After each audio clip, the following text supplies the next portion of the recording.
కొడుకు విశాల్ టీచరు.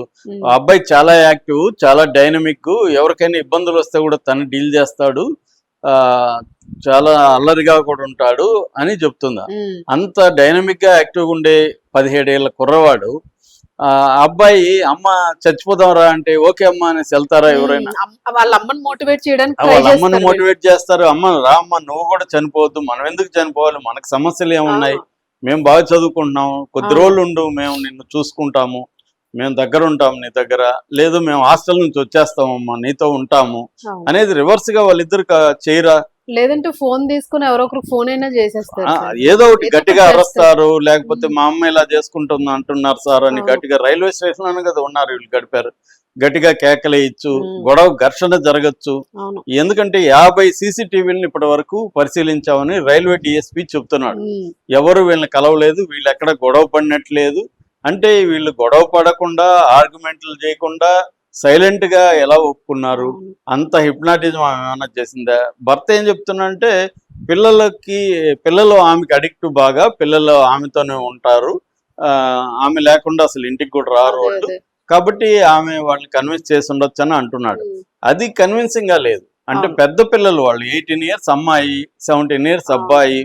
ఇప్పుడు చిన్నవాళ్లే 6-7 ఏళ్ల పిల్లలే మనం చెప్పింది వినట్లేదు, ఆర్గ్యుమెంట్లు చేస్తున్నారు. కొద్దిగా వయసు 10 ఏళ్ళు వచ్చినాయంటే ఇంక వాళ్ళ ఆర్గ్యుమెంట్లకి మనం ఆన్సర్ ఇవ్వలేము, అంత ఆర్గ్యుమెంట్లు చేస్తారు వాళ్ళు. మనం ఒకటి చెప్తే వాళ్ళు లాజిక్లు వేసి కొడతారు. అలాంటిది పెద్ద పిల్లలు డైనమిక్ గా ఉన్నారు, యాక్టివ్ గా చదువులో కూడా బాగున్నారని చెప్తున్నారు. టీచర్ చెప్పేదాన్ని బట్టి ఆ అబ్బాయి చాలా ఇతరుల పిల్లలకి సమస్యలు వచ్చినా అతను డీల్ చేస్తాడని చెప్తున్నారు. మరి ఆర్గ్యూ చేయరా, అరవరా, ఏమన్నా చేయరా? ఈ 7 గంటల పాటు ఎలా గమ్మున ఉంటారు?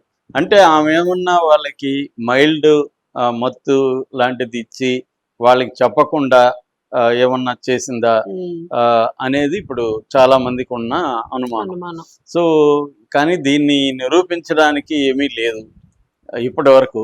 ఎందుకు నిరూపించాలంటే ఆ CCTV ఫుటేజ్లో ఏమీ లేదు, కనిపించలేదు. వాటర్ బాటిల్ ఉంటుంది కదా, మరి అది వాటర్ బాటిల్ పోలీసులు అది చేస్తారా లేదా తెలియదు మనకి. అట్లేమన్నా ఉంటే రెండోది వీళ్ళ బాడీలో మత్తు ఉందా లేదా అనేది కూడా అటాప్సీ తెలుస్తుంది.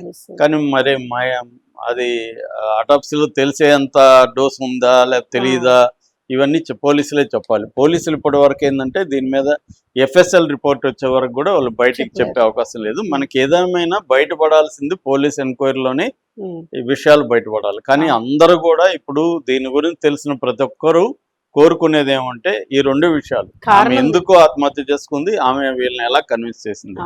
సో కన్విన్స్ చేసిన దాంట్లో ఒకవేళ మత్తు మంది ఇయలేదని ఆటోప్సీలో తెలిస్తే అదొకటి రూల్డ్ అవుట్ అవుతుంది. అంటే ఫస్ట్ ఎప్పుడైనా కూడా మనం కొన్ని అజంప్షన్స్ వేసుకోవాలి, అజంప్షన్స్ వేసుకొని రూల్డ్ అవుట్ చేసుకుంటూ రావాలి. ఇది జరగలేదు, ఇది జరగలేదు, ఇది జరగలేదు అని. సో అందువల్ల ఇప్పుడు ఇలాంటి ప్రశ్నలు వేయడం అనేది రాంగ్ కాదు. ఇలాంటి రావాలా, నిజానికి రాకపోతే రాంగ్. కానీ అనేక యాంగిల్లో మనకంటే కూడా పోలీసులు ఎక్కువ యాంగిల్స్ లోనే వాళ్ళు చేస్తారు.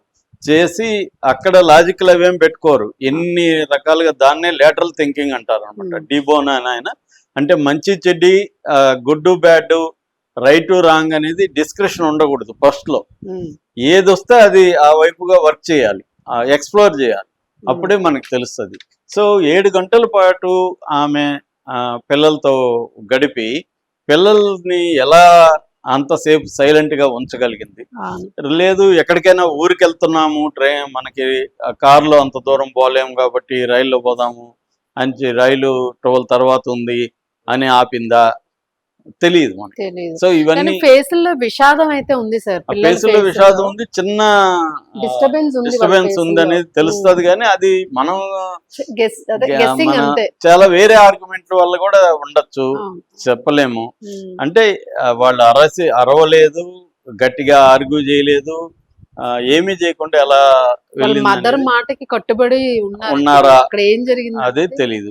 అది అంటే మదర్ మాటకి కట్టుబడే ఉన్నారా, లేకపోతే ఆమె వేరే పద్ధతిలో అంటే ఏదన్నా మత్తు లైట్ మత్తు ఇచ్చే కంట్రోల్ చేసిందా, ఆమెకి ఏదో ఒక స్ట్రాటజీ లేకుండా ఆమె అన్ని ప్లాన్ చేసుకొని వచ్చింది. ఇదేదో ఉన్నట్టుండి ఆత్మహత్య కాదు ఇది. అవును ఒక ప్లాన్డ్ గా వచ్చింది ఆమె. అవును ప్లాన్డ్ గా వచ్చి ఆ కార్ లో కూడా స్లిప్ మీద సూసైడ్ నోట్ రాసి కార్ లో పెట్టి ఆ అవును కీస్ ఈ అబ్బాయి జోబులో పెట్టి ఇంత ప్లాన్డ్ గా ఆమె ఆర్గనైజ్ చేసింది.